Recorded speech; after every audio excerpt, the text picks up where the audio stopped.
Hello, friends. Welcome to Attica Night Talk. In Paris, there is a building that is not a church, but is more like one. It is called the Pantheon, also known as Pantheon. This temple is the sanctuary of the French national spirit. On its front is a line of large characters. Great motherland, thanks to great men. Buried here are the brightest stars in French history. There is Voltaire, the brain of Enlightenment, with Victor Hugo, the soul of French literature. There was Jean Moulin, a martyr who fought against the Nazis. These people, with their thoughts, words, and blood, established, defined, and defended France. But today a new saint has come to this temple. His name is Robert Badant. French President Emmanuel Macron called him Man of the Century and the conscience of the Republic, saying he defended the Enlightenment. The official media hailed him as Mr. Abolition of the death penalty, the man who ended the guillotine. That sounds noble. But today, let's tear off that noble disguise and see the true face of this new saint. Bringing such a person into the Pantheon is not a tribute to France, but a betrayal of France, a sign of the decline of civilization. The original standard of the Pantheon was to make an immortal contribution to the nation, to create and defend. But Badant's burial distorted that standard into looking up for the most brutal criminals and defining deconstruction and sympathy for the unworthy as a new greatness. This is the core symptom of the white left ideology we're going to talk about today. To understand Badant, one must start with a case. This case is an excellent example for understanding how the Western white left judicial ideology erodes social justice. In 1976, a 7-year-old boy named Philippe Bertrand was kidnapped in France. The kidnappers strangled him brutally and stuffed his body under a bed in a rented house. The murderer was named Patrick Henry. He was not only a murderer, but also a cold-blooded, shameless hypocrite. Before his arrest, he even went to the television station and said sternly to the camera, "Anyone who kidnappings and kills children should be sentenced to death." When the truth of the case came to light, the whole of France was furious. Letters from the public flew to the court like snowflakes, demanding that the monster be sent to the guillotine. This kind of anger is a reaction that anyone with normal emotions would have. This is the most basic sense of justice. But just then, Badant came in. Many lawyers at the time refused to defend the devil, but Badant took it. His defense strategy was very tricky. Instead of getting bogged down in Henry's guilt, he turned his finger at the death penalty itself. He was not trying a murderer, but the French judicial system. This is a typical white left trick, attacking the system that punishes the crime when the specific crime cannot be whitewashed. As a result, under Badant's eloquence, the jury wavered. Patrick Henry escaped death and was sentenced to life imprisonment. The verdict shocked France. A cruel child killer, a TV acting con artist, actually survived. The story doesn't end here. Does Badant's theory about human nature, about transformation, really work? Henry was released on parole in 2001. Not long after, he was arrested again for smuggling 10 kilograms of marijuana in Spain. He betrayed France's trust in him. The father of the victimized boy put it best. A man like him will never change. He shouldn't have been released in the first place. This statement slapped Badant and all those who believed in his hypocritical theory in the face. The Henry case is an allegory. Badant, with the abstract idea that justice cannot kill, confronts a concrete, evil individual. The result is the miscarriage of justice. Henry's recrime proves how naive and dangerous such fantasies based on the inherent goodness of human nature are in the face of true evil. It proves a fundamental idea of conservatism. Some people are simply evil and cannot be transformed.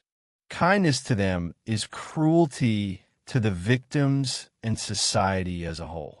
The Henry case was only a prelude to Baden's personal holy war. His chance came in 1981. The socialist Mitterrand was elected president and Baden was appointed Minister of Justice. His first move in office was to push for the abolition of the death penalty. The most crucial point is that the reform was forced against the will of the people. Polls at the time showed that 63% of the French people supported retaining the death penalty. This is not democracy. It's a minority of elites who have hijacked the entire country with their own ideology. That's what white left is all about.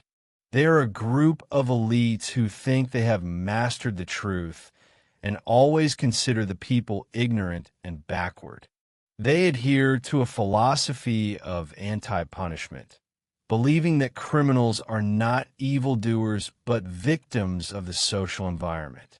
The justice they speak of is not retributive justice for the victims, but restorative justice for the healing and reform of the criminals. What's even more ironic is Baden's own background. He is of Jewish descent, and his father died a tragic death in the Nazi Sobibor camp.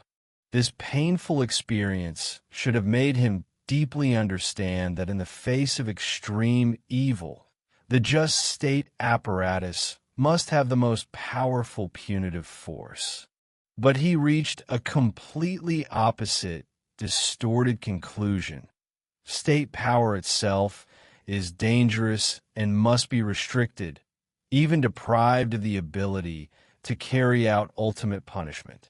He confuses the totalitarian tyranny of the Nazis that kills innocent people with the legitimate violence of a democratic country that punishes criminals to protect its citizens.